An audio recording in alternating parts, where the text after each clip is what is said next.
You're on mute.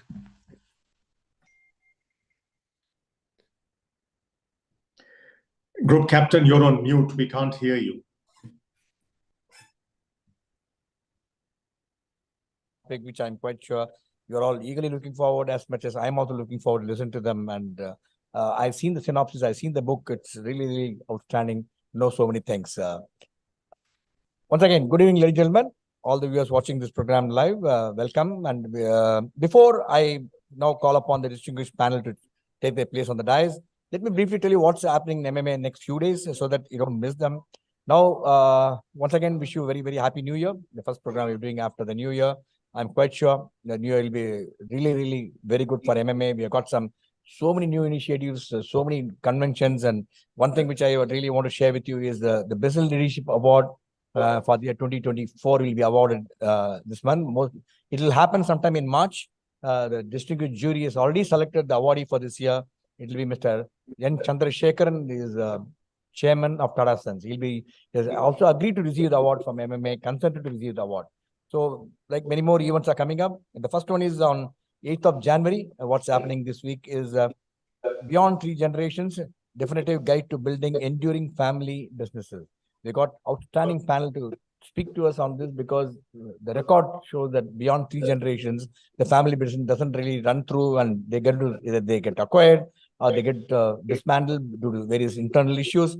And we have outstanding panel, Mr. C.K. Ranganathan, chairman of Cabin Care, will be talking to us. We also have Tatmavasi Dikshit. He is the founder chairman of Family Business Research International Center, and he is supposed to be an authority on family businesses. He's going to be talking to us why this thing is happening. We all have Nawaz Miran. He's a leading businessman from Kerala. We have multiple groups, Miran Group, and also Mr. Kumar, again a leading businessman from Kerala. This is happening on 8th of January in person at MMA-KAS Center. Then on 18th of January, again we have, as usual, our program on Read and Grow. Where the book chosen by the panel this time is The Surprising Truth About What Motivates Us. We got 3 again outstanding panel. As usual, Ram Prasad will be leading the conversation with Bhargav Sundaram, is the chief executive of Kalidal Works, and also Madhu Raghunath is the chief operating officer of TVS Mobility. This is happening on 18th. Then we have 23rd of January. Again, interesting event. This is on seminar on India 2024. It's an election year. We have election coming up in April. So 3 outstanding thought leaders are going to share with you what you expect in 2024. We have got Mr. M.K. Narayanan. He's the former governor of West Bengal and also former national security advisor. We also have Dr. Narayanan, who is a former finance secretary, and he's also former economic advisor to the Prime Minister of India, Government of India, and also advisor to Government of Tamil Nadu on finance. He is going to be there, and this is happening on 6 p.m. on 23rd of January at MMA-KAS Center. Then again, I urge upon you, mark your calendar for the 24th of January. It's the 4th Narayanan Memorial Endowment Lecture. We have again outstanding leader who is going to be sharing insight on a very, very relevant theme today is lessons learned from disruption. We have Mr. Gopal Vittal, MD and CEO of Bharat Airtel, is going to be here with us all the way from New Delhi to deliver this memorial lecture. It's happening on 24th January at the evening at 6 p.m. Besides this, as I mentioned to you, we have our annual convention of MMA scheduled to be held on 10th of Feb from 9:30 to 5 p.m. at Hotel Taj Coromandel. And we have lined up some outstanding speakers. As usual, it's a big list. I don't want to go through them because we are all eagerly awaiting to listen to what's happening today. Then we also have a prelude to the convention. We have a competition for young managers with some attractive prizes. I urge upon all the people to do nominate yourself and come and take part in the competition and win laurels for the organization which you represent. Then we also done up for the Women Convention. It's happening in March. So all our programs are lined up. We have got lined up very good events for you in the new year. I'm quite sure you'll be really, really happy to know that we have finalized events almost till April. But I don't want to take more time because the speakers already arrived. Speakers also joined us online, and Mr. Balaraman will also be joining us any moment. Ladies and gentlemen, the event which you're all eagerly looking forward as much as I am also, Dance of Disruption and Creation. And we have a very, very outstanding panel. Put your hand together to welcome the distinguished panel for this evening. To start with, Nandkishore, who has joined us from Switzerland. You could make the background, lovely background with Nandu. I know it must be having a lovely weather. Neeraj Chandra is in India with us. He'll be joining us on stage. He will be leading the conversation. The Balaraman will be joining us soon from Bangalore. Srikant Sastri, co-founder of Crayon, he also joined us from New Delhi. Mr. Mali is here with us, President MMA. Lakshminarayanan will be joining us any moment. And Shuba Kumar, MD of Natesan, Synchrocones here. May I request distributed panel who are physically here to please take your place on the dais. Neeraj, Mali, Shuba, and Lakshmi will be joining us in a moment. Please come. Ladies and gentlemen, a warm round of applause to our distributed panelists here and also the panel who have joined us online.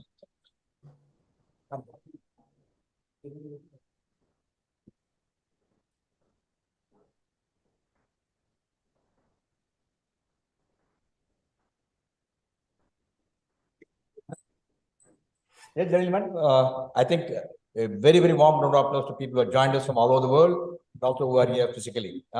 Very, very warm welcome to them. Now, before I request Neeraj to take over and lead the conversation, the format of the session is as usual. After Mr. Mali set the contest, delivering the inaugural address, now delivering the welcome address, the Neeraj will lead the conversation. He will also lead the people who are talking from different part of the world to talk. And before, yes, I'll invite Mali to deliver the formal welcome address. Thereafter, I'll introduce all the speakers briefly so that you know who is from where and how they have joined us. Mr. Mali is the president of MMA, partner director TSM Group of Companies. We all going very well, and it's a very, very distinct. Under him, MMA has grown leaps and bounds with number of new initiatives. Now I request Mr. Mali to deliver the formal welcome address. Mr. Mali.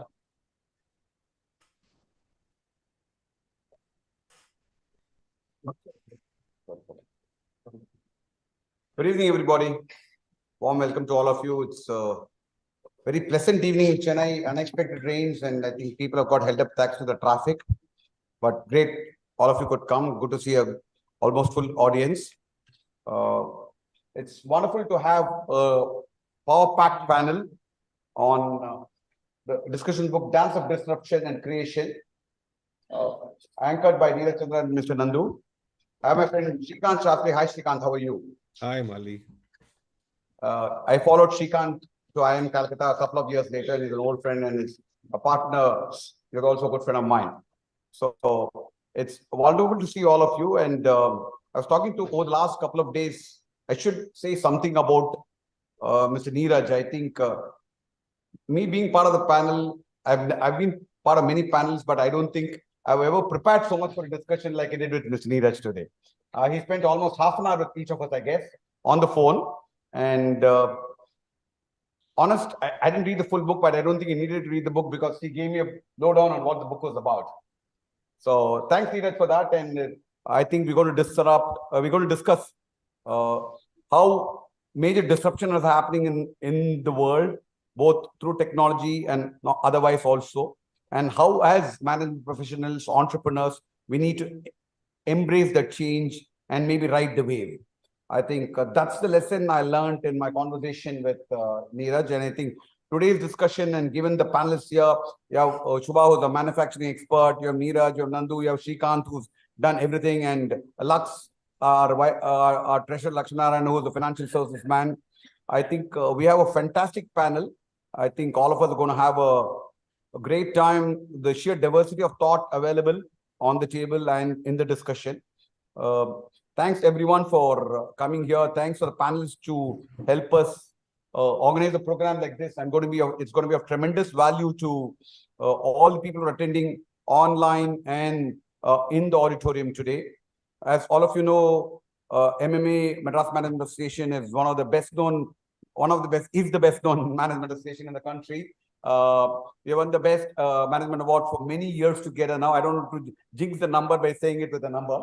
I think we'll do more and more. And that has been largely possible thanks to Group Captain Vijay Kumar and his team here. They're a fantastic team. And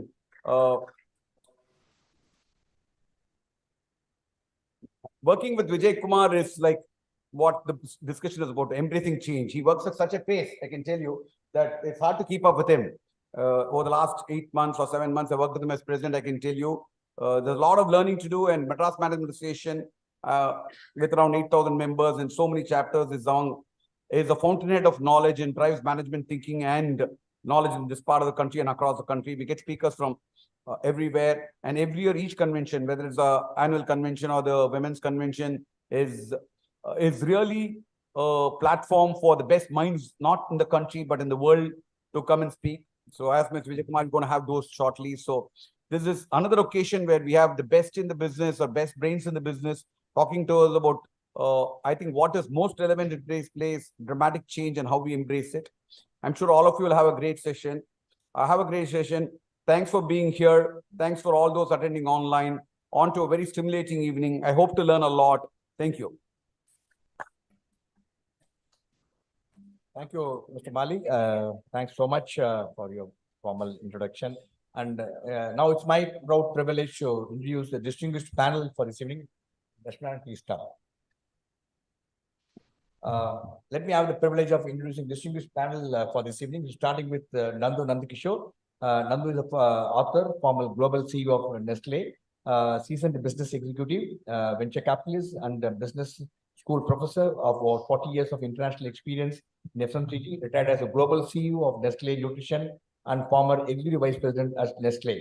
And he is also teaching at a number of education institutions, including Indian School of Business and London School of London Business School, and thought leader. Distinguished career has played pivotal role in shaping Nestle. Very warm welcome to Nandu. It's indeed a privilege to have you with us. You joined us from Switzerland, and I could see the lovely background, Nandu, and thanks for joining us online this evening. Now we have another co-author of the book is Neeraj Chandra, author and business advisor. Neeraj Chandra is an IIM Ahmedabad and IIT Kanpur alumnus, and boasts of over 30 years of experience in sales, marketing, and leadership across 25 countries in Asia and Middle East, and former CEO of Consumer Care of MMA, VP, and also Britannia. And very warm, Neeraj, we are looking forward to hearing your thought-provoking views which you're going to be sharing with us. Now, good evening, Mr. Balaraman. Very warm welcome to you. How to introduce Mr. Balaraman? Balaraman, you all know, Balaraman is our mentor, guru, he's our Dronacharya. He's the one who guides us. He's the past president of MMA, and he's been the privilege of being a president for 2 years, and well-wisher, and we always look up to him with reverence, and whenever we go to him with help, whenever we go to his guidance, I remember when we constructed this building, he's been a great source of support to me. Not only that, during the COVID time, you all know, the Ponce Veteran series became such a big hit, and we could really connect with you to people all over the world. Thanks to Mr. Balaraman and his MCA Ponce veterans who have been so nice, and who are so much reverence to him, and each one of them joined from all part of the world. Very warm welcome to Mr. Balaraman. It's indeed a pleasure to have you with us. Balaraman, as I mentioned, is the past president of MMA and former MD of Ponce India Limited. Let me have the privilege of now introducing Mr. Srikant Sastri. He is chairman of Trading Advisory Network and co-founder of Crayon Data. He's a seasoned entrepreneur with 3 decades of experience, serves on the board of advisor of mentor of various companies and universities. His expertise lies in digital transformation, innovation, and entrepreneurship. As a co-founder of Crayon Data in Singapore-based AI data startup, he brings on hand guidance and phenomenal. We also had the privilege of discussing on the theme of his book, The Ventilator Project, showcasing success story, how rapid innovation growth happens during the COVID time. Very warm welcome to you, Srikant. It's a pleasure to have you with us online, joining us from Delhi. Then we also have Lakshminarayanan Duraiswamy, Managing Director of Sundaram Finance, and he's also the honorary treasurer of MMA. He's the MD of Sundaram Finance Limited, brings in over 30 years of experience, expertise, formerly Chief Operating Officer of Sundaram AMC, and he's an MBA from Loyola Institute of Business Management, and also degree in Commerce and Accountancy and Cost Accountancy. And the financial health of MMA is so good because Lakshmi is a treasurer, and we are doing continue to do well under him.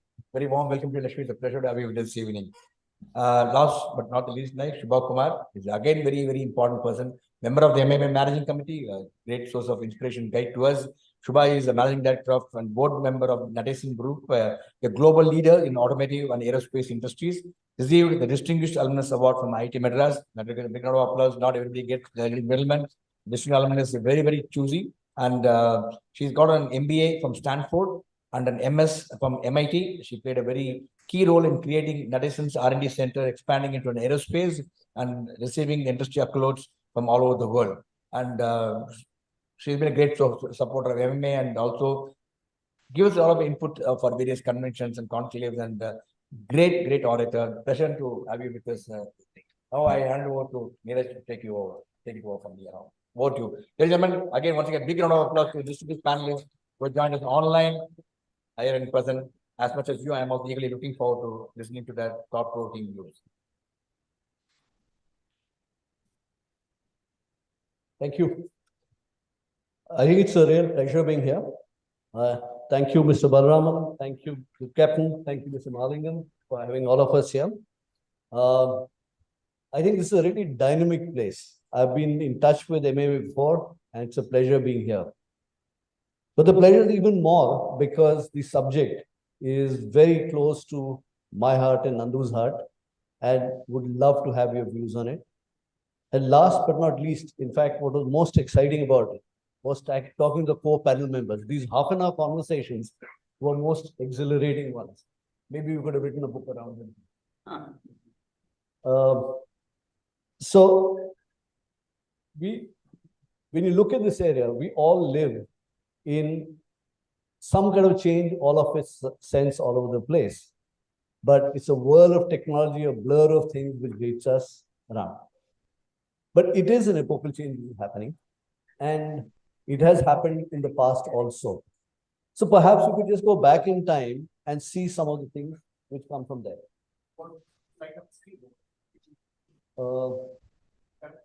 I'm correct. Acoustics is not very good. Can you? It's not here? Okay. Mine should be closer to them.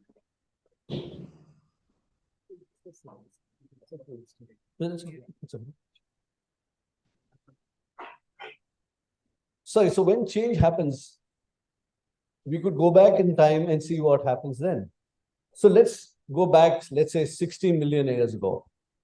And at that time, let's ask Mr. Dinosaur, what's the secret of your success?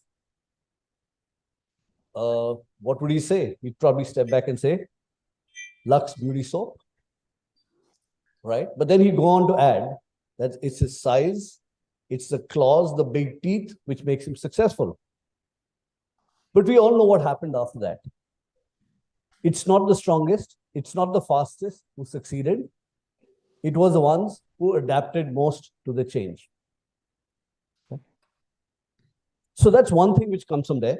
The other thing which strikes is that while all of us think of dinosaurs and people becoming victims of change, what we forget is at that time, a lot of new life got generated. All the mammals of today's world are originating from there. So it's as much an opportunity as something which you see as a threat or a danger. This is what set us thinking. And really speaking, the question was, what are the changes which are hitting us today? What are the opportunities embedded in them? And most importantly, what should we do with them? So before we go ahead, it might be useful to just take a view from this audience as what are the big changes hitting us. Any views, any thoughts? We'll free float in the session. We'll pull in panel members, we'll pull in different speakers, and don't hesitate in giving it. So any views on what are the big changes happening today? Louder, please. Technology. Anything else? Any specific stuff? Sorry? Artificial intelligence. Anything else? Two big ones have come so far. Climate change.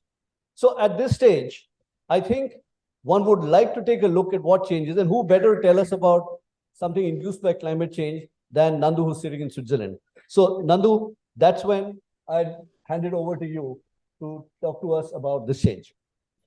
Yeah, thank you, NC. And hello, everybody. Glad to meet you. It's start of winter and it's nice and cold outside over here. In many ways, you're right. Technology and technology-induced societal changes, improving healthcare, etc., have been the biggest driver of changes that we have seen in the last 150 years. But what I'd like to draw your attention to is some of the resulting societal changes that these have created, which are happening under our noses, which we don't realize, which are actually very dramatic in their impact. And in the book, we've talked about a number of them. I'll just highlight three. just to be very, very quick. The first is aging.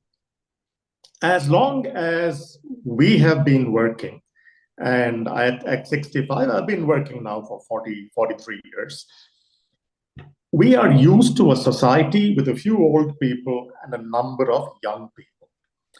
Today, that pyramid is getting inverted in developed economies, even in India. If you draw a line between Srinagar and Hyderabad, everything to the south and west of that line, birth rates are already below replacement levels. Societies are aging dramatically. And that line itself is moving northeast steadily at a few kilometers every year. We don't realize it. Today, India has 100 million people who are older than 60. And you know, when you talk of aging, by the way, the definition of an old person is the same all over the world at all ages. An old person is somebody who's 10 years older than you are. So when you're 18, 28 is old. When you're 40, 50 is old. I'm 65, so 75 is old. I'm still young. So, and you know how many people in China today are above the age of 60 who are already retired and on the non-existent social security? 300 million. 1 in every 4 Chinese is not part of the economic universe in creating value anymore. So no wonder China has all the economic issues that they are facing. So while one part of the world, and this includes India, is actually showing this rapid graying, don't get worried, India probably still has 3 decades of demographic dividend before the young people also become old. There is another part of the world, and this is mainly Africa, and some of the Middle East, parts of the Middle East, because even Saudi Arabia population birth rates start to drop. Africa is still very young. And if you look at the number of Africans, in the year 1900, 1 in every 25 human beings was African. By 2050, 1 in every 4 human beings will be African. So demographics is changing. In one part of the world, we're going to have a paradigm of a lot of old people and aging people driving consumption. Think Dove 25 years ago, Dove soap. And in another part of the world, you'll have still the traditional youthful pyramids that will be driving and shaping economic opportunities. And this is happening under our noses. Take urbanization, that's the second big trend. When I started working, you know, we used to be told, and I remember Mr. Balaraman was one of our senior managers at that time in bonds, and they said, Nandu, never forget, India, 15% is only urban, 85% of India lives in the rural area. And he was right, that's what it was. Today, that number is doubled. It's already almost 40% of India today lives in urban areas. And this is accelerating. Worldwide, the global population is 50% urban. 1 in every 2 human beings now lives in a city. Now, cities are incredible engines of change. It's demographic change, it's cultural change, it's crucible of ideas, new religions, new thought paradigms, a melting of barriers. And this is driving incredible change, even in India right now. Take Delhi, I mean, the greater Delhi area. If we just project the growths that are currently being seen, will be the biggest city in the world in the next 10 years. And not only the biggest city, it will have a population, greater Delhi will have a population greater than Germany. Think about that for a minute. The impact of, we see these urban corridors. We see it in Malaysia, we see it in China, we see it in India. There are corridors of several cities that are getting linked, driving dramatic change, dramatic opportunities for enterprise. The third change I'll quickly highlight is institutions. All of these aging, urbanization are changing institutions. Institutions we take for granted, the family, the role of the state, the role of the church, the role of the religion, the role of educational institutions. These are all being disrupted. Institutions are being unbundled and recreated as we speak. Just think for a minute. Historically, your profession was determined by the profession of your family because you learned the trade. Today, all of a sudden, because education is no longer the preserve of the family, but it's the preserve of the state, there is meritocracy that drives you and gives you the freedom to choose the profession that you excel at, right? And it's no longer the preserve of the family. So traditional institutions, everything from religion to education to families to state authority, they're getting unbundled and recreated with the internet. Global migration is one very interesting driver of this kind of change that is happening. So, Neeraj, just a very, very quick summary there of the kind of changes that are societal in nature, which are driven by technology, but they're happening under our noses, and we don't realize how profound these changes are. Over to you. Thanks, Nandu. I think the most profound thing which is happening is coming to life of what Gautam Buddha said. What we think is what really determines what we do. And what we are seeing that happening in a variety of ways through our thoughts, through what we are, how do we behave, becoming bigger disruptions than anything else which is there. But before I go ahead, let me ask all of you, what is the first thing you did in the morning when you woke up? Quick popcorn. Your phone. Your phone. Take your phone. Okay, anybody else? Anybody else looked at the phone? You have a good lifestyle. How many people looked at their phone? Everybody else. I see at least 50-60% of hands going up. And really, it's a simple fact, but it brings to bear something which Alvin Toffler said many, many years ago. I mean, the great futurologist was really sagacious in saying that technology is the great growling engine of change.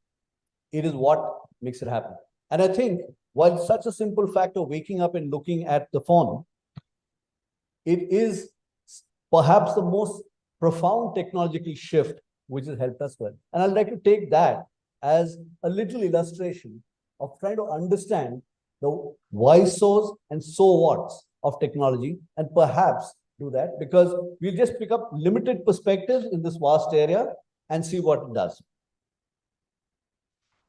So the phone obviously has grown to be used by 2/3 of the world's population. It is probably the fastest penetrated change which has happened around.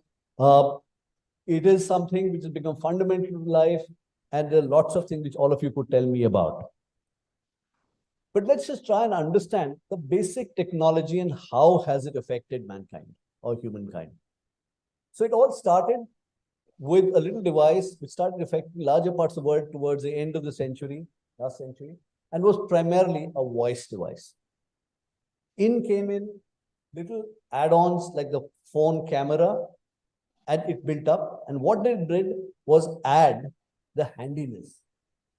But in addition to handiness, the one big thing which the camera did on the phone, any guesses what it was? It was ability to share. So there was a consumer angle starting to come into the picture. What happened next? Somewhere around 2007-ish, the first iPhone came out and you had the birth of apps. And what did apps do? Because we're going to start thinking not just the technology, but what are they doing for the consumer? Now, apps enabled action to take place at the moment for the consumer.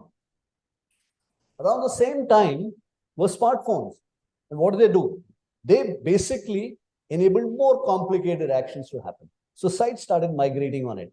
And enabling all of this to happen from a consumer. So a big point one is seeing in this thing is that each of these waves of technologies are actually unlocking a pivot of consumer value, right? That is what is happening in this around.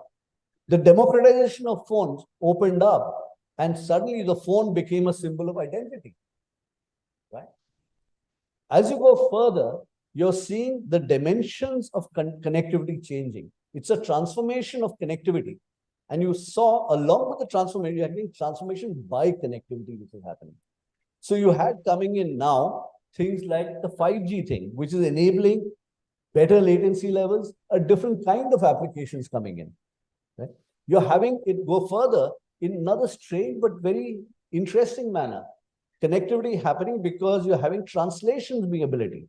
That's a different form of connectivity. So we are seeing waves of technologies come in, and within embedded in each wave is a consumer pivot which is getting unlocked. And around that, people have built opportunities, businesses impact, and it's not surprising that you see this really hitting us in such a big way into our everyday lives. One could go on and look at each technology and see what it's unlocking. But we leave that for the book. Would like to just go ahead and say about one little thing. So what does a phone do, or what does connectivity do? It's enabling the moment in time to get energized for you.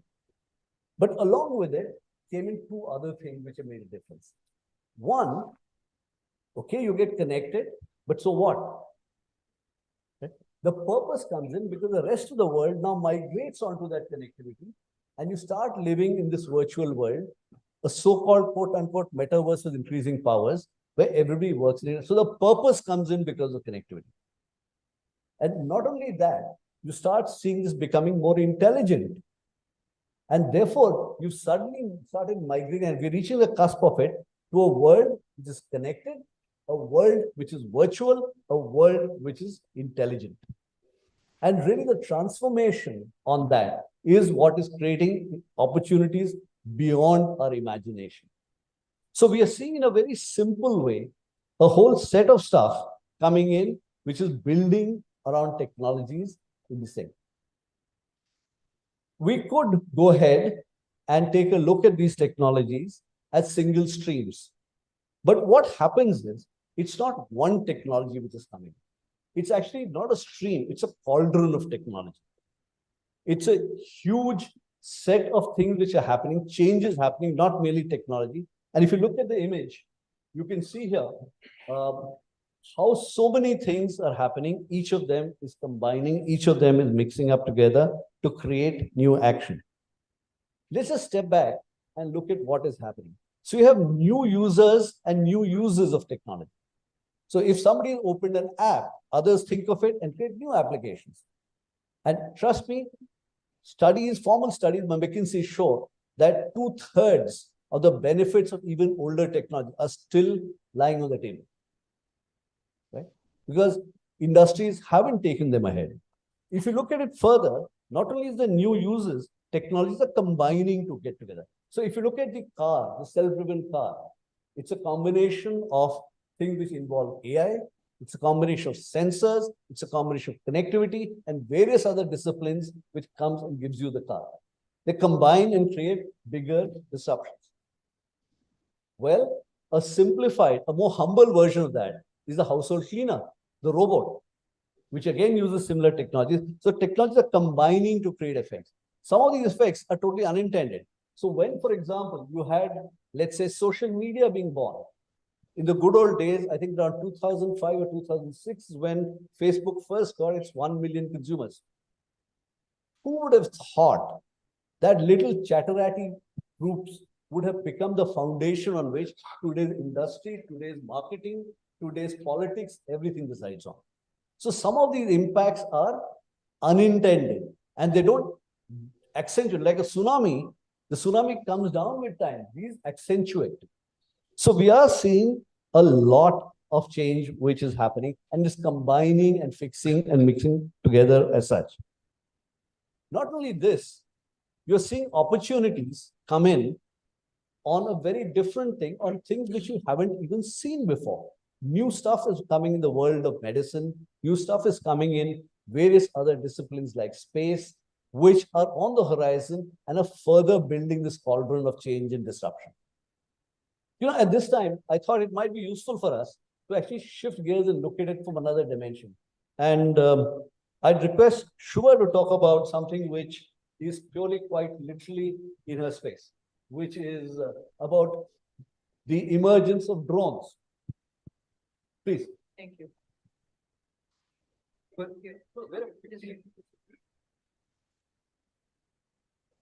So, I think when Neeraj talked to me, he said, share some ideas of your background and experience, and we got talking.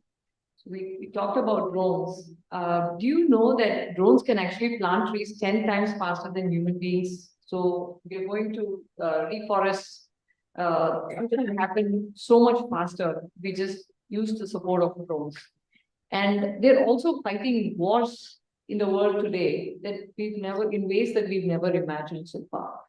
So I think there is a technical term which is the unmanned aerial vehicles. which is colloquially called the drones, and you're all familiar with it. You've seen them in marriage functions. I'm surprised Group Captain doesn't have a drone flying out here, catching a video of what's going on. So from taking amateur videos to all sorts of creative applications for the consumer, there are a lot of serious applications. If you look at in agriculture, you can plant seeds, you can do pesticides, you can do in other sectors, you can do surveillance of failed sites with its insurance. If it's construction, you can monitor progress. So basically, your imagination is the limit. Of course, it's the transportation of packages. I think there have been very successful trials by a number of companies in this direction. So all these sorts of applications for drones are there. But what I thought was we could maybe talk about the defense side and how drones have really changed the whole warfare in the world today. If we go back to maybe drones are not really a new technology. They've been around for a long time. If you go back to 9/11, which was I think 2001, post that we've had, I think you may have seen visuals of the drones identifying the terrorists and attacking them with a very surgical strike. These were done with very, very expensive drones that could cost almost $60 million. But what you've seen in the Russian war is very, very simple drones, which are closer to the commercial drones, not the, the defense large drones. And these cost almost $6,000. Okay, we're talking huge change in magnitude of cost. And on top of these, they put on warheads, right? You take a very simple drone and put warheads on it. Now you've changed how it works. And these sorts of drones are able to do reconnaissance, which is one part. And the second part is the surgical strike. So they're able to do both. And usually these self-destroy. Maybe they have 5 days of use. So because it's so cheap, they're getting replaced very often.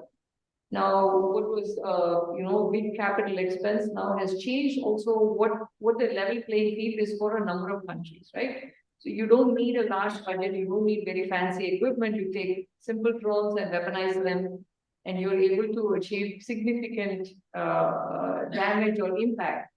And now this is looking at also creating a number of challenges and opportunities, right? So, like I said, drones have been around for very long. So what changed? There are a number of things that changed to make sure that drones are actually where they are today. First is he talked about cameras and your cell phones, right? The cell phone has so much equipment in it. You have a GPS, you have camera. All of these have miniaturized because they need to get onto your phones. Then phones use them in very large numbers. So you have economies of scale, so costs have come down. Now, all these things go into a drone for them to be able to position themselves and target go towards the target in a very automated fashion. So this is one change. The second thing is the regulatory change that's happened. Most countries today have regulations around drones, and it's legal to have drones. And there are commercial applications that are allowed. That's the second part. The third part is society has changed, and they are now accepting. I mean, people today find it perfectly okay to use drones beyond just a hobby. So, there are a number of factors, and then you have new materials, new battery technologies. All of these together have made drones very affordable and accessible to a lot of people and a lot of applications. So if you, so what this has done is it's changed how war is fought today, and much smaller countries are able to give larger countries a run for the money with very innovative solutions. And I think the whole point of this talk is to look at what are the opportunities that are possible, right? So what I just told you is with just this one technology, the sky is the limit. Your imagination, literally and figuratively, the sky is the limit, because these drones can fly for as long So typical factors are like the weight, the payload that it can carry, the range it can fly, the time it can fly. And there are a lot of technical terms that we could get into, but I think the basic message is for every kind of technology that is required to make them suitable for all these different applications, there's lots of progress that's happening. And in terms of application, for example, if you can think about swarm drones, where instead of one drone, you have a series of drones that do the job together. Very complex tasks could now then get done very easily and effectively. There are technical challenges that need to be solved on range and the flying time and so on. If these get solved, again, newer applications start getting opened up. And of course, the transportation of human beings in this, I mean, today we talked about coming to this place was a nightmare in terms of traffic. What if you could just fly out and come here and easily get in and get out? So I think these are all fascinating applications of it. And the main thing is artificial intelligence, the other part of this, that many of these are unmanned because they are able to, you have different levels of automation in these, and they are able to get you to the place without a fancy pilot or somebody sitting outside having to pilot it on a different. So I think the imagination, your imagination is the limit to this opportunity, just to give you an example. Thank you. Thank you, Shuba. I think the big point which comes through all of this is that we have, through technology, the ability to do different things and to do things differently. I mean, quite literally, it helps our imagination take wings, and it actually gives us the power to bring it back to life. And therefore, the critical point to take out, we have to very closely keep track of developments which are happening in technology, which are happening on the social impact, to draw out our opportunities there. I think if you look at it that way, there are two parts of it. One, where you're using technologies to impact society and therefore create your disruption and opportunity. But there are also surprising ways in which the change in society creates a disruption for you as an enterprise person, or even as part of the government or any other organization. Because what's happening is that along with this, the fundamentals of our society are changing. So I'd like to take two little illustrations of this about as individuals. What do people think of as their communities? So earlier, your community was your neighborhood. Today, your community is a connected online community as well as quite linked up communities, right?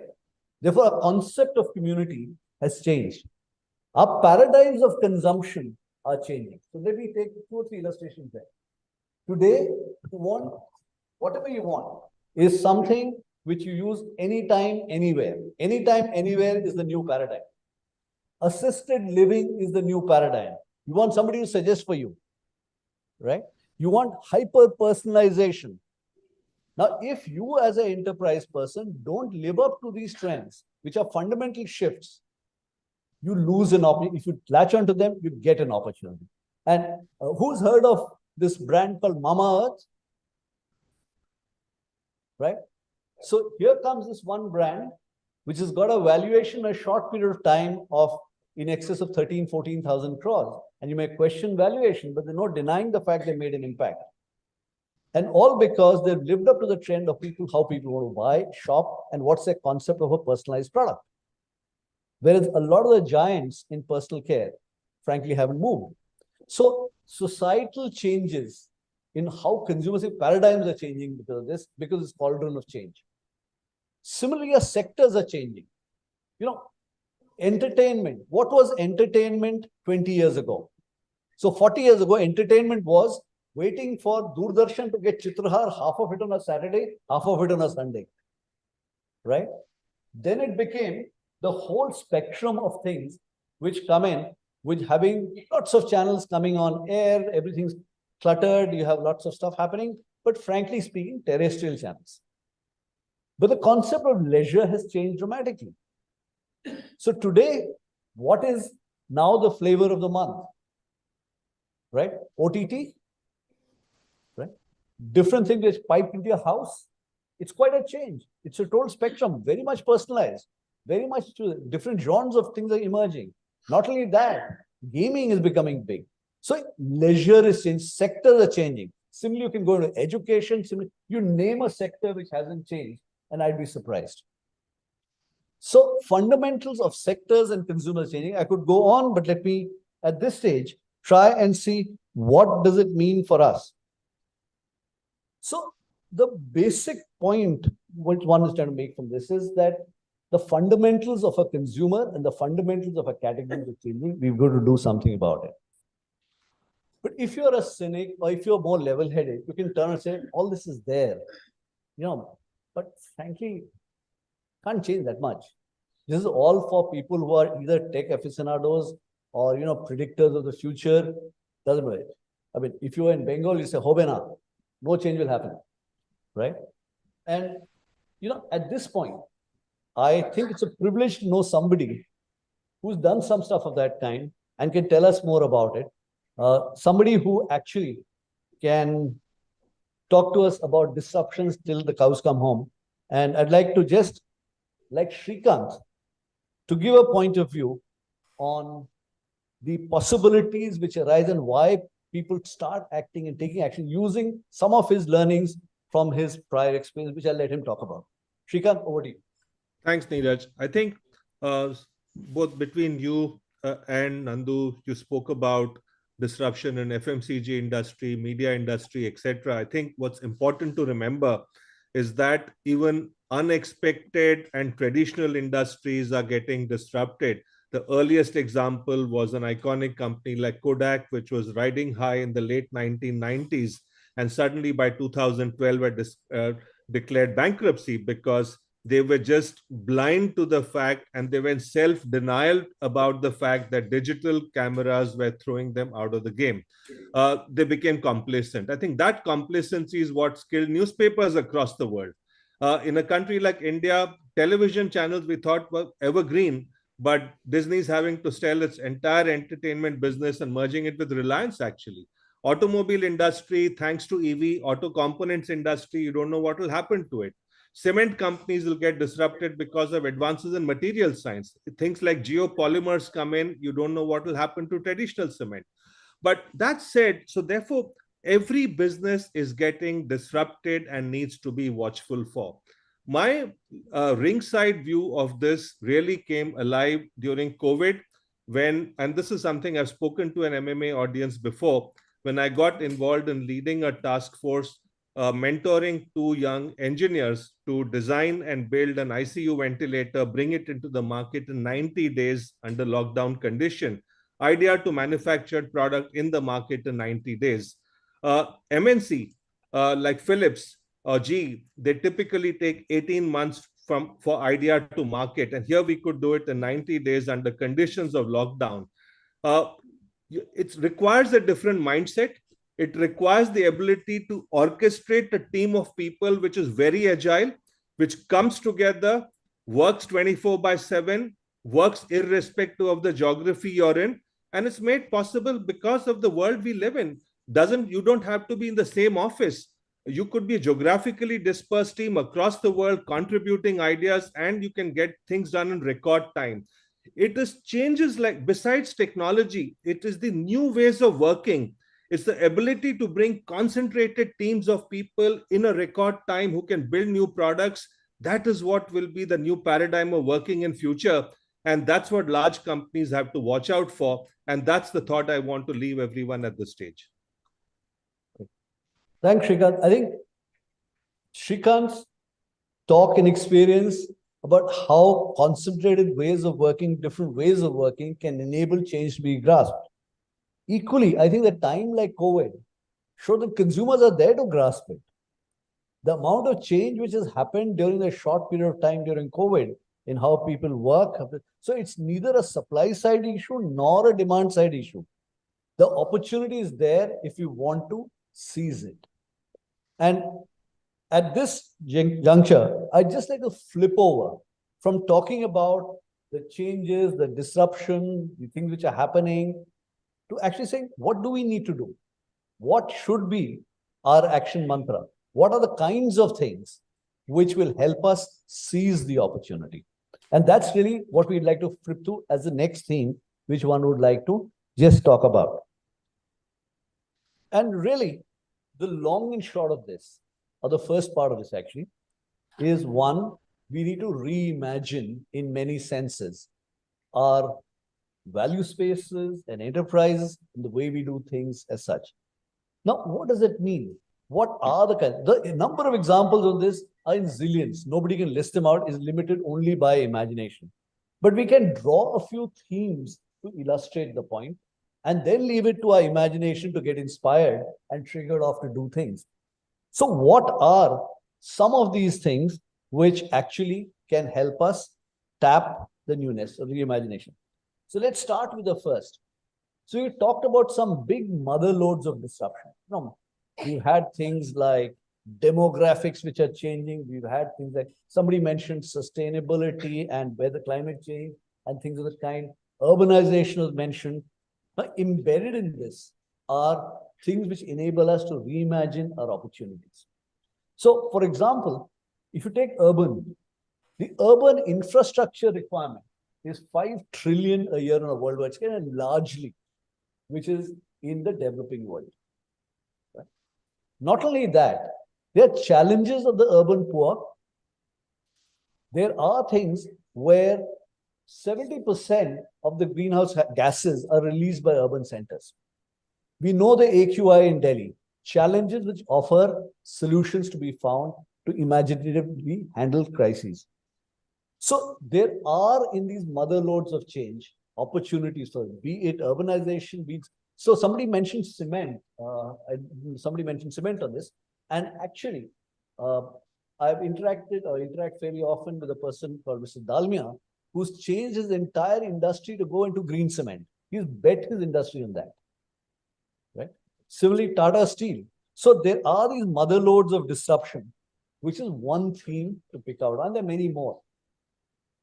The other thing here is this bit about challenging, right? Challenging, reimagining, and imagining new value spaces and benefits. And some examples on that. You could take, as the Mama Earth example was, tap into untapped niches and really become big. You know, the big point I'd like to make for you is that the best brands of the 21st century haven't yet been created.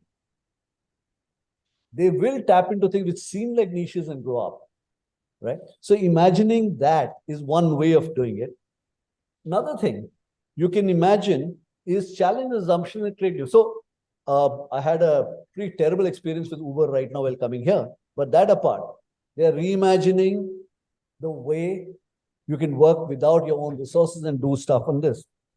I interacted with a company called Visa, which is trying to address a new need. So this is artificial intelligence-based, voice conversation-based mental health thing. And it's not a flaky little app. It's been recognized by the British health authorities. It's got clinical credentials on a sensitive area of need, which is developing much more in the modern world. That's another example of addressing needs with a different kind of approach. Or inventing, let's say, new needs. So many years ago, we can give an example of Facebook, which took place where nothing of that kind of that came in. But even today, you're having things wherein people are getting into, let's say, gaming on the virtual thing, and not only gaming, but beyond that, getting into wearables, getting into avatars, and create an economy of its own. So this whole bit of imagining anew and trying to look at these kind of things is there. Just a question for Srikant here. Srikant, where does it stop? Is it meant only for startups, or can new things be invented for other people also? No, I think it's not just for startups. Innovation, reinvention is absolutely for large enterprises also. For large enterprises, not just a question of how do I protect myself and survive, but it's also about an opportunity. Can I use this to propel myself into a higher orbit? And I think that's the big question. I think it's a genuine opportunity. And you have examples all around us. Let's take an example of a company like Microsoft. 2000, Bill Gates stepped down in January 2000 as the CEO of Microsoft.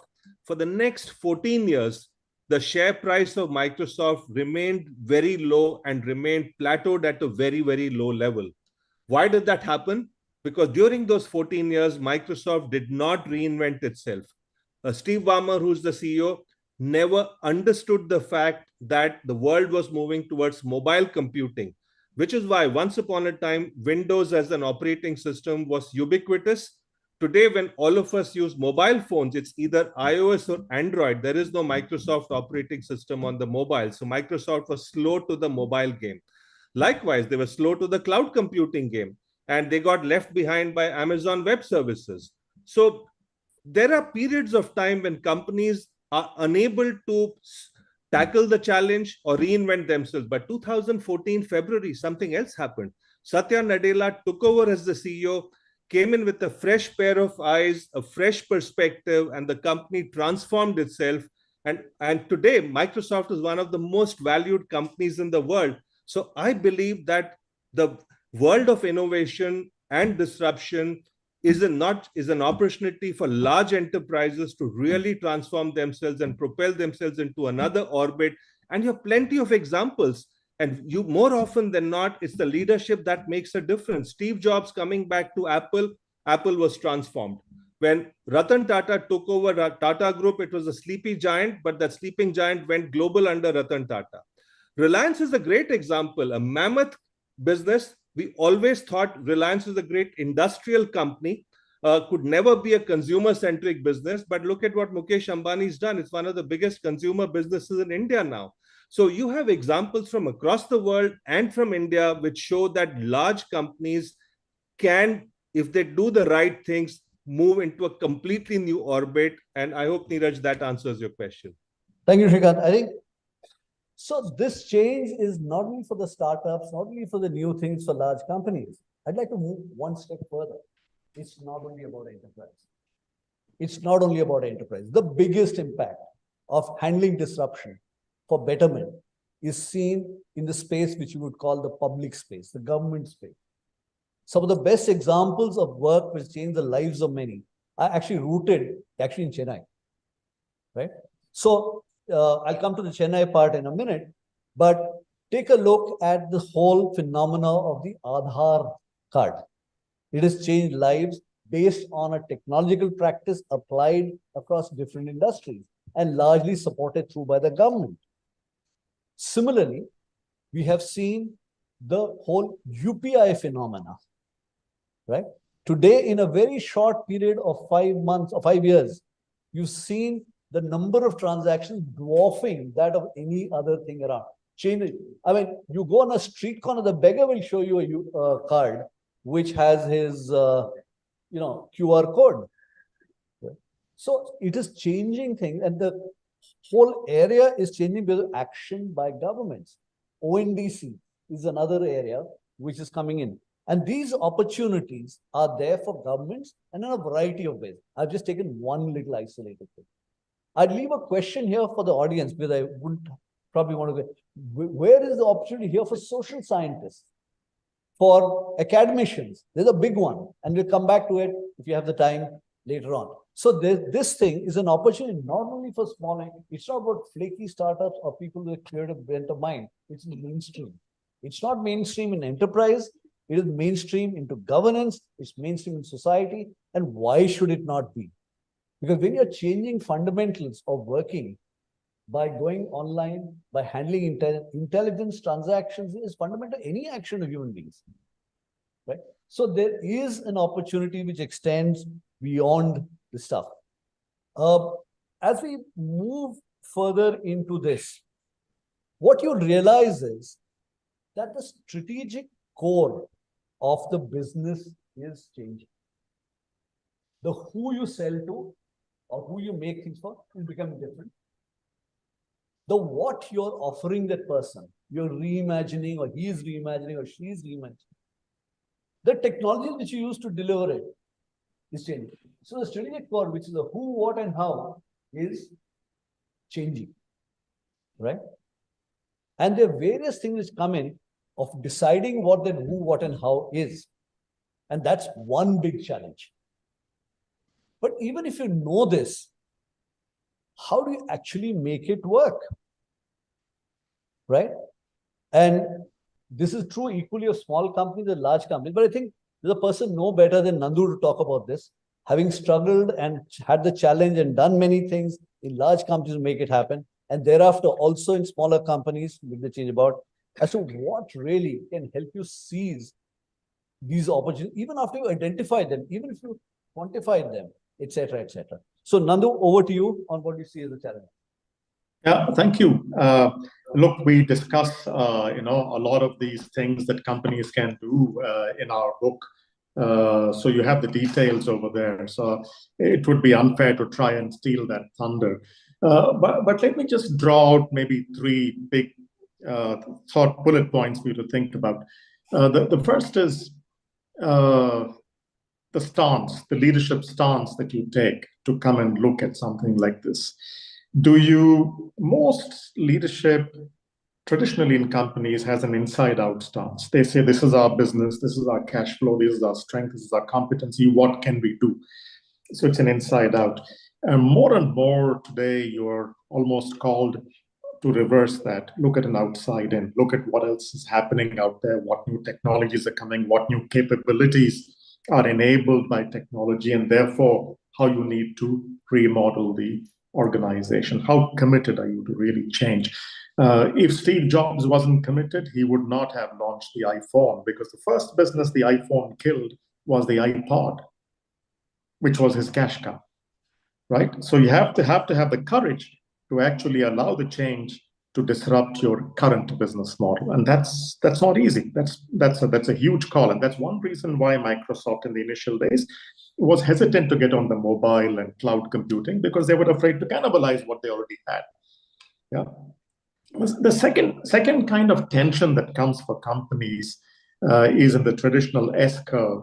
The big tension is, should I be a value, is my paradigm one of value creation, which is the experimentation and create new value, or is it the value maximization phase, where you have a cookie cutter approach, where your whole priority is grow your model really, really fast? And many of us, my generation, we grew up as growth managers because India was growing, our companies were growing, and our job was not to reinvent the wheel, but just to make sure that this business model grew as fast as possible.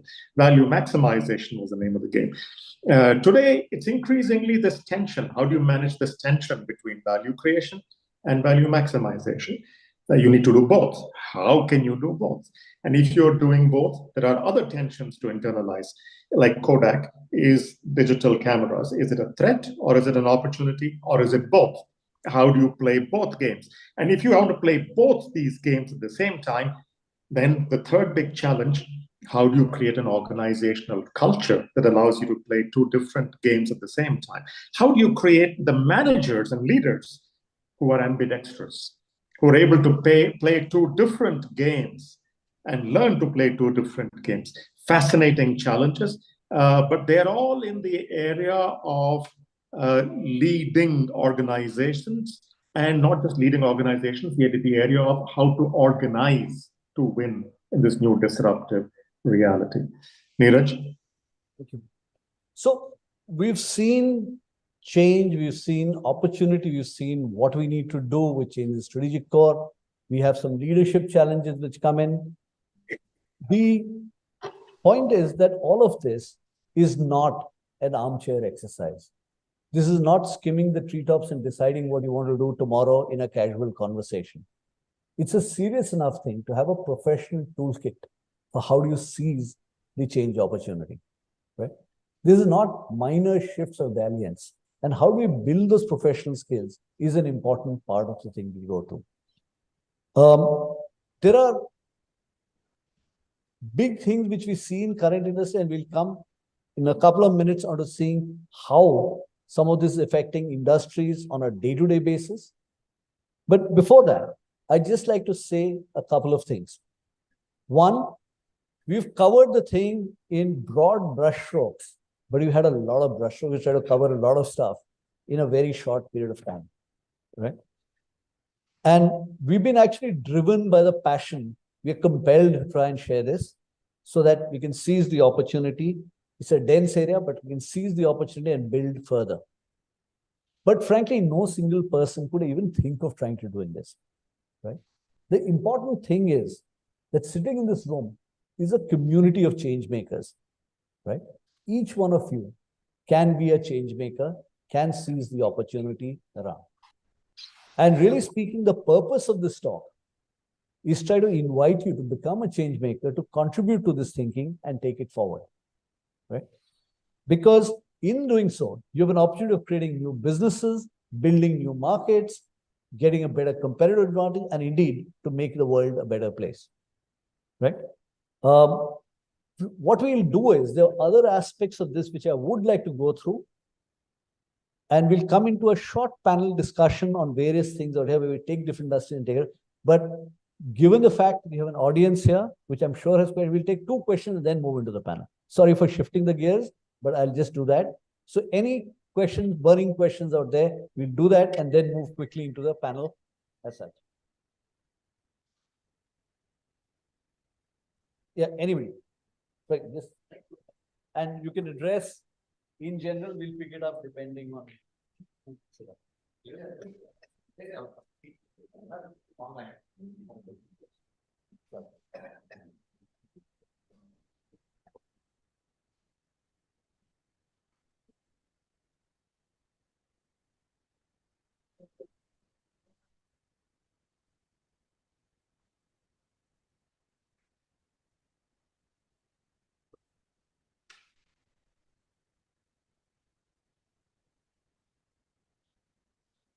Thank you. Thank you, all the panelists. Very interesting discussions.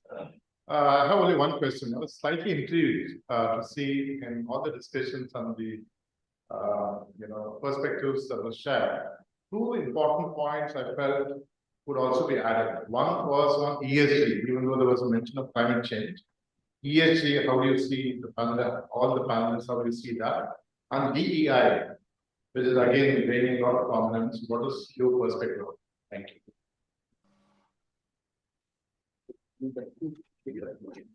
Okay, I guess. Sure, Nandu, go ahead, please. I just wanted to say we have talked about both these points at length in the book. We have discussed sustainability, and we believe, Neeraj and I, that sustainability is probably the biggest economic opportunity that our species has ever seen. How to move from a linear business model to a circular business model, and we discussed some teasers and some thoughts of how to actually move in that direction in the book. Likewise, DEI, again, we talk about in this whole concept of how to shape ambidextrous leaders. If you want to be manage the tension of value creation and value maximization, then necessarily you need diversity, because without diversity, you aren't going to get value creation. This whole area of sustainability, organic, various kinds which can loosely cluster around saying earth alive kind of thinking and philosophy, we believe is one of the 3 big things in which our way of thinking sits. And it is fundamentally changing us around. So you're absolutely right. It's a big, big area. Any one more question? We'll come back to questions. To the point on sustainability, I think, so I come from the automotive industry and manufacturing. So I give you my perspective.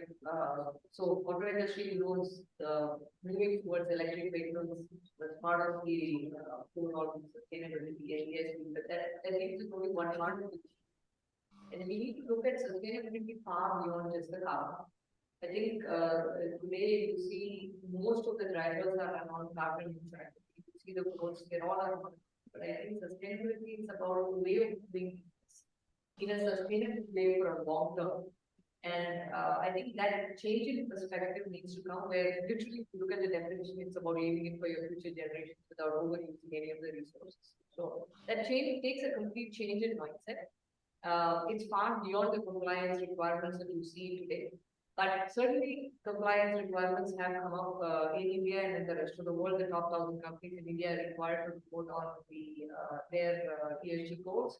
As well as if you look at in Europe, they created the carbon border adjustment taxes, which means if you're exporting to Europe today, you need to ensure that your carbon have a path towards carbon neutrality, and otherwise your parts are going to become not competitive. So these are real situations that we are facing. It's not a theoretical answer that I'm giving you. It is because we have to prepare for this and get ready to be competitive in the world. And our sources of electricity in India, for example, is a challenge. Because even if we move to EV and even if we move to all this, then you're using, coal-fired power, then we're not going to be there. So there's going to be a huge shift and opportunity in terms of renewable energy specific to India. I think from our organization perspective, we are already net contributor of green energy to the grid. So we have taken some steps. Now we're looking at how do we work towards water neutrality. So I think it's a journey, but you're absolutely right. It's large opportunity as well as we need to also make sure we have cost. You talked about green power, green cement. Now green steel is the other big thing, but then somebody has to pay for the green steel. So all these things, the economics has to also play. We mentioned calling some of these areas mother loads of disruptions. So it's a set of sessions on their own. I have two big areas which I'd like to get views which are very interesting come onto the table out here. One of those areas is, look, when you look at businesses, organizations across, you often wonder, look, this kind of stuff, frankly, would have little disruption, or where can the disruption come from here? And I had this very interesting conversation with Mr. Mahalingam as to what really is happening in the industry which he is in. Reality, automobiles, and really what is changing there. Thanks, Neeraj. Fascinating last 1 hour. I've been listening and learning. Thanks for that. And see, I'm in 2.5 industries, I should say. I do automobiles, I do real estate, and I'm in angel investing. I many times wonder whether technology is driving demand or demand is driving technology. And to accelerate all that is happening, we had COVID in between, which has dramatically changed the way many of the businesses I am in were run. For example, let me start with the real estate business, for example. Now, COVID transformed the business in a way which we imagined we wouldn't do. Work from home was a concept which we couldn't have imagined without COVID. And that had its implication on the commercial real estate industry. Now, the immediate fear was that people will continue to work from home and there would be glut of commercial space, which has actually not played out, but definitely it stunted the growth in the short term bit. But what did it do? It did two things. People started, because the hybrid model of working from home and working from office happened, I think in the residential side, we have people looking for slightly larger apartments. It redefined the way buildings were defined, apartments were designed. On the other side, there was this demand for independent houses and land, which actually made land prices shoot up. And people could work from their hometowns, which virtually. And this trend continues. There could be, I was telling Neeraj, if I could use a cliche, urban disaggregation to some extent. People could work not necessarily from the cities and concentrations of urban areas at all. These were two fallouts which were absolutely, thanks to COVID, and unexpected. Combine this with technology and internet and bandwidths, etc., though they are the best, it gave the ability of people to work remotely.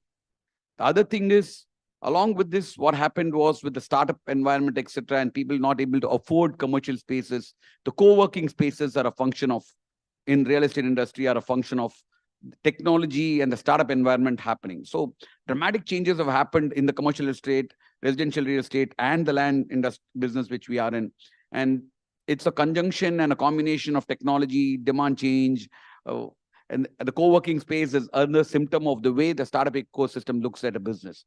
They look at it very medium term or short term because they want to first build a business. So they don't want permanent office spaces initially. So it's created a demand of its own, and there has been a slackening of demand maybe in other ways. But overall, the technology plus the changes in the world thanks to COVID have driven change. And on the automobile side, it started pre-COVID to the shared economy basis of it, technology enabled with Uber and Ola, etc., where private car consumption went down actually. So there was a fear that private car consumption would go down, and we in our business were worried actually. Because if everybody uses a share, who's going to own a car? So maybe the guys owning a car are the guys who are operating a car and not the guys who are private individuals. But COVID came and kind of put a fear of the hygiene factor, and people started going back to private cars. So COVID changed many things for the good and for the bad. But it did get people used to public transportation or shared transport in that way, the share economy, so to say. The other big change that happened was what Shuba mentioned about the EV thing. There's this big fear or that EVs are going to replace fossil fuels in cars or conventional fuels, IC engines, so to say. I don't see it happening in a hurry because the many factors like the battery life and resale values are getting established in the industry. But at the same time, it's thrown up its own opportunities in terms of the service side, the charging infrastructure, etc. And the biggest beneficiary, I would like to conclude by saying, is the entrepreneurial ecosystem, the startup ecosystem, which is young people, which in a generation whom I call the audacity of hope generation, no fear of failure. Even if they fail, they go back to jobs, who are experimenting and creating opportunities for themselves, and fortunately getting funded to solve the big problems and creating opportunities for themselves. I think it's a wonderful time to be in business in any of the industries and because it's a huge opportunity. And I would like to see every threat as an opportunity, and technology is enabling entrepreneurs and the startups to do major stuff in that. So I look at it very, very positively. Yeah. Fascinating set where you're actually seeing that how a business in the mainstream of businesses is actually engaging with change. And my question to the group would be, how would you as businesses take advantage of this change, whether it's startups or otherwise? Because these are very real changes which are swaying an operating framework. Another question here, and there's some great questions which have come online also, but a couple of questions of panel before we move in. One area which is striking is, look, are these changes happening in the elite of society, the larger part of society, or is it something going further down? How is it affecting? What's happening, etc., etc. And what I do is I request Mr. Lakshminarayanan to talk about it. There's some fascinating strands which he's drawn on some aspects of this. Lakshmi. Thank you, Neeraj. As Professor Nandkishore also alluded to, see, you have three things playing out for disruption in technology. One is the digital penetration, just the number of devices that are being sold in the country. The second thing is, large middle-aged population that India has, young population, working force that India has. And third is the rising per capita income in India. In fact, if you look at any of these three factors individually, they can really disrupt the world. But in India, we are fortunate to be in a time and point where all the three are happening at the same time.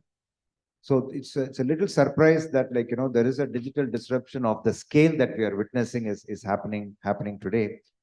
And particularly the second thing is, it's not just that the technology that is disrupting a lot of what we are talking about. It is the adoption of technology that is driving this change. We all thought technology will certainly come into India. We will get all the technologies of the West, in 15 years time and 20 years time. That's always been our lag between the West and India. But over the last 5 to 7 years, that certainly has disappeared. And in fact, in some of the spaces like digital payments and in something like an Aadhaar network that it's established, we are probably the leaders in the world today.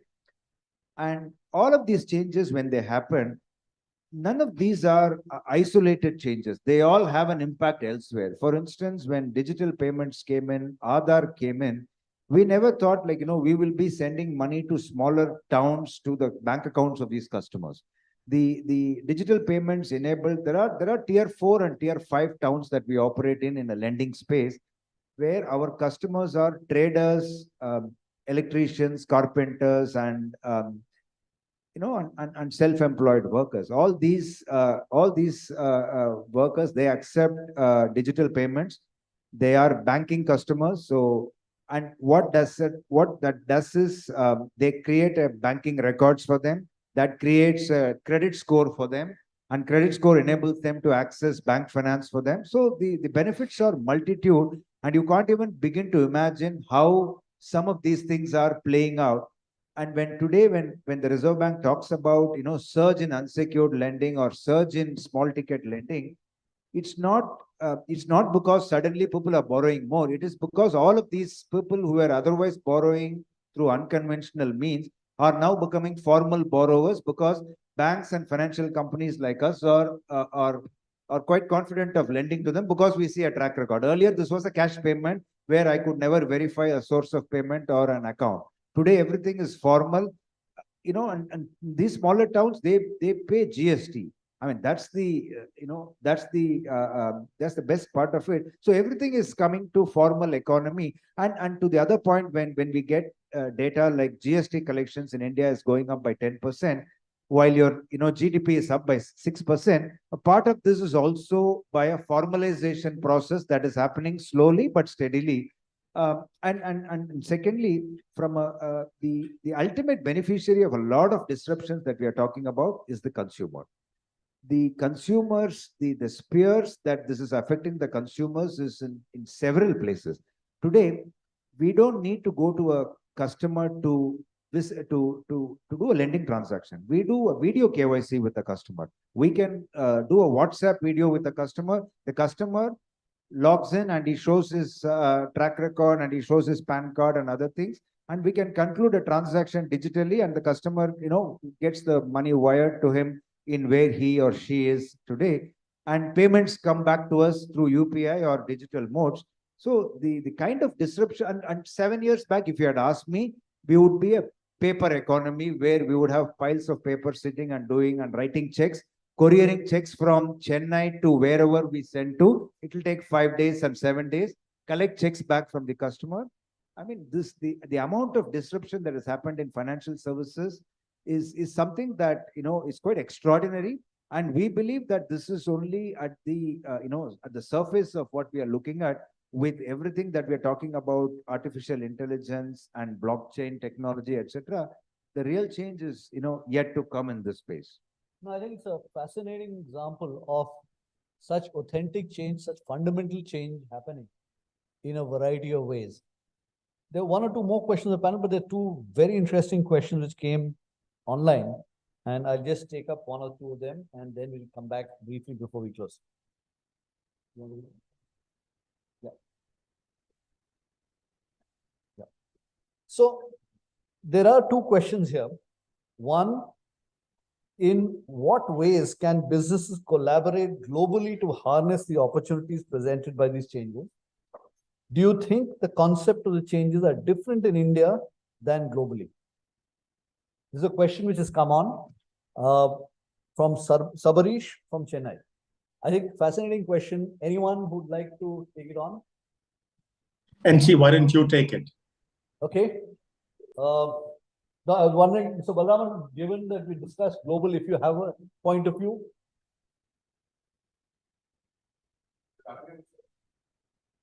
Sorry, we can't hear you, Mr. Balaraman. You're on mute, Mr. Balaraman, you're on mute. How do I do that from here? No, he has to unmute himself. Oh, okay. Hi. And Neeraj, I'm listening. There are so many angles that I had not thought of when you talked to me about this book that are fascinating. I would like to listen and learn more. Okay, sure. So I think that, as Nandu said, in what ways can business collaborate globally is one part of the question. The second, does the concept of change differ in India versus globally? I think both of them I'll answer separately, or rather attempt to try and give a point of view separately. See, there are two types of changes which are happening in the Indian economy. One is what one can loosely call the third industrial revolution catching up on us. Invest in industries, industrial growth. So invest in industries, industrial growth happening, economy grows X%, incomes rise. A lot of that so far has happened because the conventional industry is being invested in, right? That started, let's say, in the 90s, continued in the 2010. But along with that, in parallel, there's a second wave which is also coming together, which is the digitization, the disruption of new technology, new society. So in India and in the third world, you have a combination of two waves hitting at the same time, right? With very little time. And therefore, the change is far more rapid. It is also seeing the leapfrogging, which Lakshmi mentioned. He mentioned about leapfrogging, etc., etc. So the change is much more intense is developing economy, and in that sense is different. Also, because of our current talent base, it can be different how we participate in. So that's one part of it. It is different. On collaboration, two thoughts come into the play. One is the world of today is becoming a collaborative world. So I don't think it surfaced in the discussions, but I think Mr. Mahalingam had mentioned earlier that, look, different people are working in different ways. Some people work from short period of time, some people escape. So we are having much more collaborative work happening without necessarily people being. Similarly, on a larger scale, because there's so much happening, collaboration is becoming a rule of the day. Because communities are global and not local or national, because of linkages and connectivity, collaboration can be as global as you want. And space is no longer a restriction. So I think these are some perspectives on those two questions. As I move quickly from that, one question to anybody who'd like to see, we've talked a lot about disruptions and changes happening connected to the market. But what are the fundamental disruptions happening in the innards of company working on the way they deliver things around? Any views on that? Anything like, say, how do we manufacture, for example, or how do we do things as such? Any shifts happening there? So absolutely, I think manufacturing is seeing a lot of disruption. I think there are also opportunities. I think you talked about customizing to each consumer's preference. The biggest technology in manufacturing they use is mass manufacturing. If we have to change from that to cater to a world that you have, I think we need to look at additive manufacturing, right? Where you could really send out the model of what you want made, and then you make layer by layer. And today you can make it with plastic and metal, and even the prices of these have come down to a point where you could theoretically come to a world where we are able to do that. I think there are still stumbling blocks to reaching that degree, because there are still post processes that are required, and otherwise today everything would be custom printed to what you want. I think there are also lots of changes in terms of automation, robotics. We have the low-cost automation where you have the arms that move, that's from the past, but you also have more things like the cobots, which work with humans in a very integrated fashion. And then they are also getting more intelligent, these devices with artificial intelligence thrown into them. So they can start doing more complex jobs and do many more things.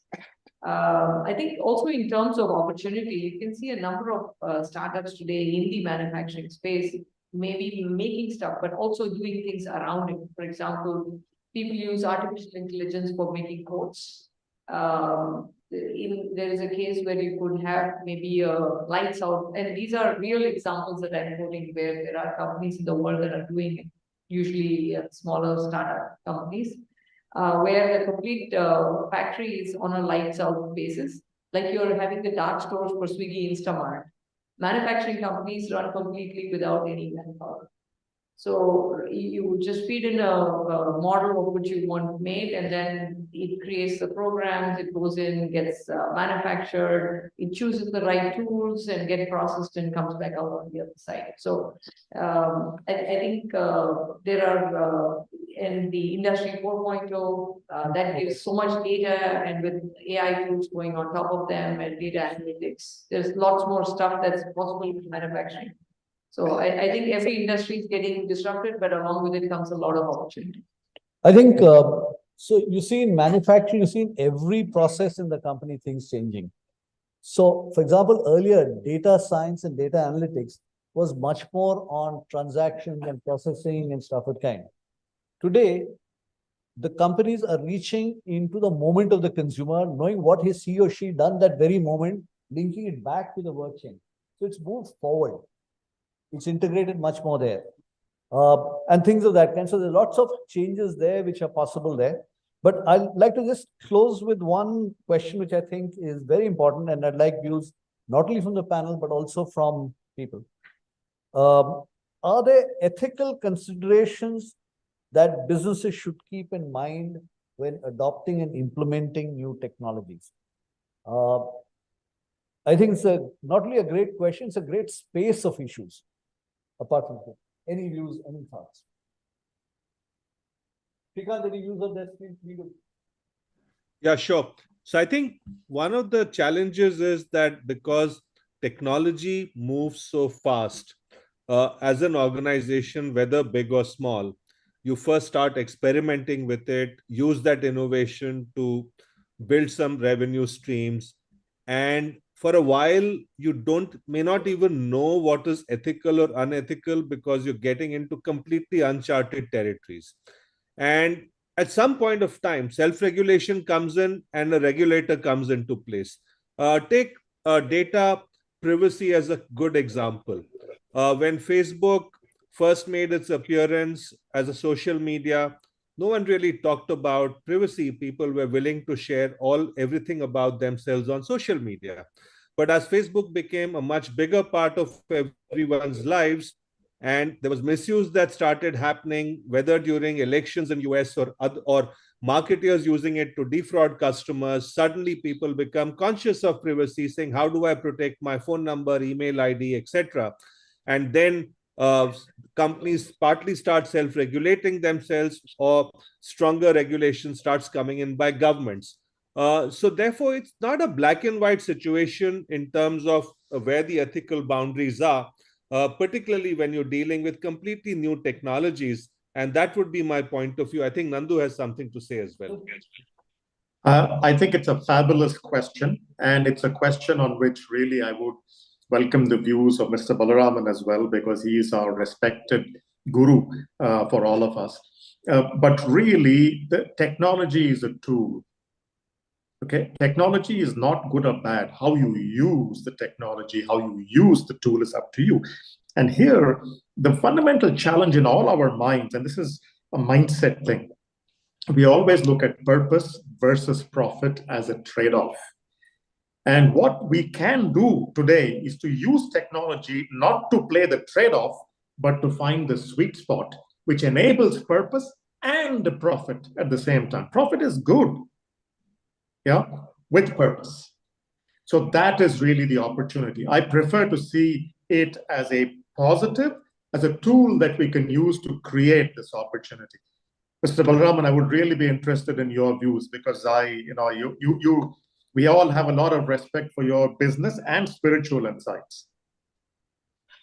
Well, I have been watching the space of darknet and with some apprehension and also some wonder. See, darknet is obviously part of the economy today. What we do not know is what percentage of the economy does the darknet represent, and where is it growing. And the thing with the darknet is it is global. I mean, you no longer need to be geographically within India to commit a crime. That is frightening. Totally frightening. And there are new elements of challenge coming in. I like free speech. How can you call somebody a Khalistani? Kind of questions come up. I mean, I never even imagined that countries can discuss this kind of thing. What is a problem for one country is a right thing to do in another country. I mean, suddenly crime becomes an international affair. It becomes part of diplomacy. So it is worrying, Nandu. If you ask me, it is worrying. This part is not something that we can be comfortable about. There is one other aspect which I think that is puzzling me, but I haven't seen it mentioned so far here. See, if you look at the growth in India, economic growth in India, it seems to be far more than what the government estimates or expects. The tax collection is growing like you cannot imagine. I mean, I never imagined that Indians would love to pay more tax. No, but more and more Indians seem to be wanting to pay tax. The number of taxpayers is increasing every time. And the economy is, I don't know whether our economic growth is fully captured well, or whether there will be many pleasant surprises along. There seems to be a hidden element to all the things that you are talking about. We all talk about the fact that a flower vendor says, you send me GPay. I mean, you go and buy flower for 20 rupees and she accepts GPay. You see, the mobile phone is the one that transformed India. I had been to my village, and my village is as well connected as Chennai is, because the mobile phone substitutes for everything else. I mean, television, radio, phone, and much more, banking. So there is an element of growth in India that is that I believe is still not come to the surface, and we will all be pleasantly surprised, is what I think. And my concern is we'll be unpleasantly surprised with the darknet. I am worried. I'm concerned. Yeah, thank you, Mr. Balaraman. That's very well summarized, and it's a concern we should all share because we're going to shape the new economy and this brave new world. NC, over to you. I think on this note, one would just like to close by saying that as disruption happens in things we do, it also disrupts the way society thinks, the way society does stuff, and the issues which society faces. And that's part of the opportunity for social scientists and academicians also, as for the rest of us. Thank you. Thank you. Excellent, Nandu. Excellent, Neeraj. Close, we want to take a picture. May I request Nandu, Srikant, you can show the picture, show the book on and Srikant, yeah. So we can take a picture of Sir Balaraman, sir. If you have a copy of the book, you can show it on the screen. So, Srikant, do you have a copy of the book? I don't, unfortunately. Yes. You can Photoshop my copy and Srikant.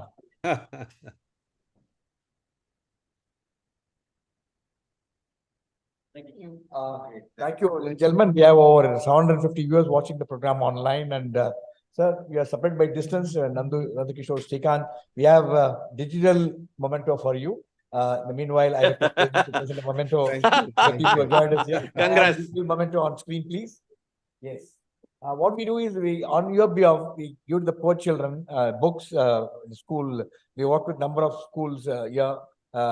We do a lot of community service, the CSR work. I thought on your behalf we give it because speakers like you come and speak at MMA that add tremendous value. We would like to reciprocate. Thank you so much for choosing to come and do the talk at MMA. Thank you, Nandu. Next time when you visit India and Chennai, look forward to hosting you in Chennai. Stick on Sastri again. Thank you so much. Thank you. Balaraman sir, see you soon in Chennai. And I request now President to present some more books for all. Okay, thanks, ladies and gentlemen, for watching the program. And it's indeed a pleasure to have you with us. Till we meet again. Bye-bye and good night. Bye. Bye. Thank All you the all. best. Well done, guys. Thank you. Bye. Thank you. Well done. I'd just like to thank the audience and we'll invite views from you. We'd soon have a site called danceofdisruption.com. Not yet ready, but as it's Super. ready, we'll welcome your views on that. Super, so super. much. Do that, yeah. Good.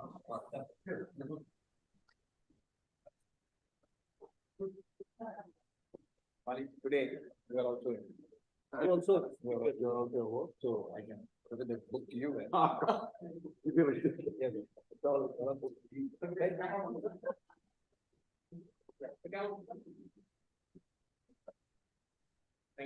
Thanks, Neeraj. Thank you, Mr. Balaraman, and look forward to seeing you soon, Chennai, sir. And Look forward to that. I will Please host this share the site that information with Neeraj you is soon. talking about. Vijay, please host this site in MMA. Hello. Thanks a lot. Thank you. Fascinating. Interesting. A lot of hard work into the book.